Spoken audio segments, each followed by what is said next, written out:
வணக்கம் சொல்லணும். பகல் சாப்பிட்டு போட்டு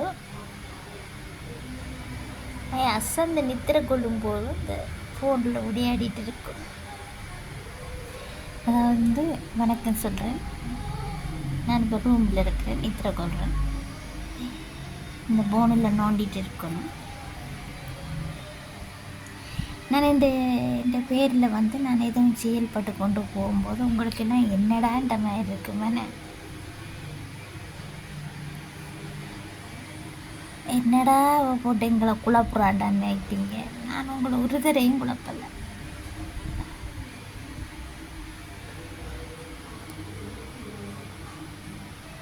இது சிவர் வீட்டுக்கு சிவரை தான் நான் எடுத்து தரணும். சரியா? நான் ஒரு தரையும் நான் குழப்பல, ஒரு தரத்தையும் நான் கேட்கவும் இல்லை, ஒரு தரத்தையும் நான் வாங்கவும் இல்லை. சரியோ?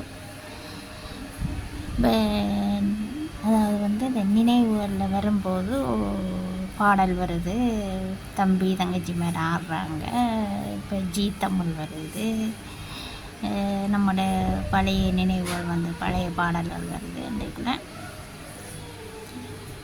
எனக்கு பிடிச்சது பிடிக்கின்றதில்லை, எல்லாம் பிடிச்சது, அதை விடுங்க.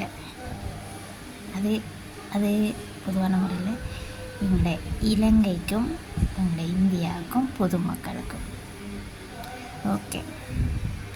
பட் அந்த டிக்டாக்கில் நான் இப்போ தலைவர் படத்தை போட்டு தலைவர் அதிகாரத்தை எங்களோட அப்பாட பேரையும் போட்டு எந்த பேரையும் போட்டு தலைவர் பேரையும் போட்டு நான் இப்படி செயல்பட்டு கொண்டு வரேன். அது தெரியுமா உங்களுக்கு என்னட்டு? அதில் ஒரு ஆள் தேவையில்லாத கதையுறால் எழுத்து மூலமாக எழுதியிருக்கிறேன். அது சொல்லப்படாது. அவங்களுக்கு தெரியாதானே, அதாவது அவங்களுக்கு தெரியாதானே, அந்த நான் இப்போ அனுப்புகிற பதில் அவங்களுக்கு என்னென்னு தெரியாதானே.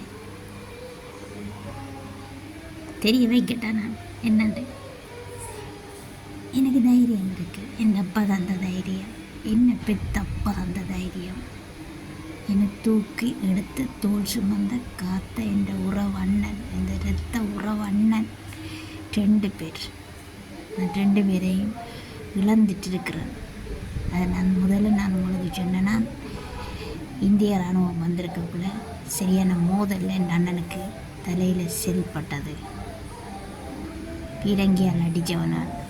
சரியா? அது இந்திய படம் தான் அடித்தது என் அண்ணனுக்கு. இலங்கை இராணுவம் இல்லை, கொலுசு இல்லை, இந்திய இராணுவம் அடித்த அடி தான் என் அண்ணனுக்கு தலையில் பட்ட. அண்ணன் செத்து போனவர். சரியா? 93 ஆண்டு எங்களோட திருவோணமலையில் எங்களோட சின்ன அண்ணனுக்கு,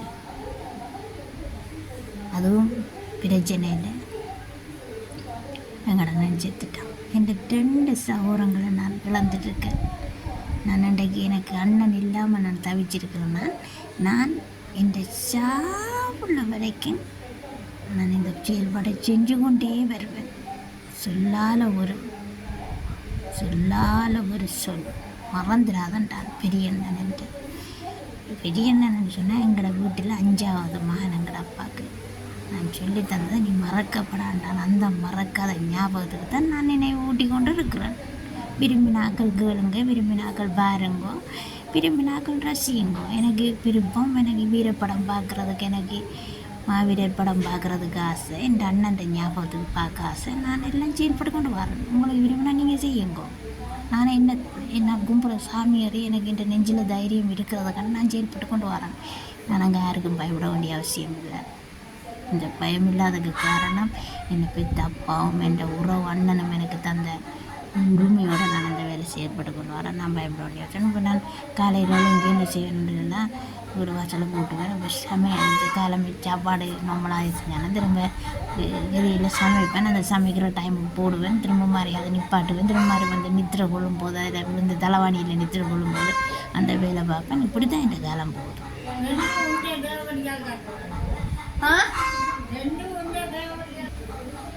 என் கோழியும் முட்டைக்கு கத்துது. சரியா? இப்போ நான் இதை போட்டிருக்கேன். சந்தோஷத்தில் நான் போட்டு கொண்டிருக்கிறேன். சரியா? எல்லோரும் படம் நடிப்பாங்க, நாடகம் நடிப்பாங்க, பாட்டு படிப்பாங்க, ஒவ்வொரு காட்சியும் காட்டுவாங்க. நான் காட்டுறது என்னுடைய வீர காட்சி காட்டுறேன். சரியா? நான் இப்போ போட போகிறேன். சரியா? இந்த டிக்டாக்கில் பார்த்து போட்டு எனக்கு என்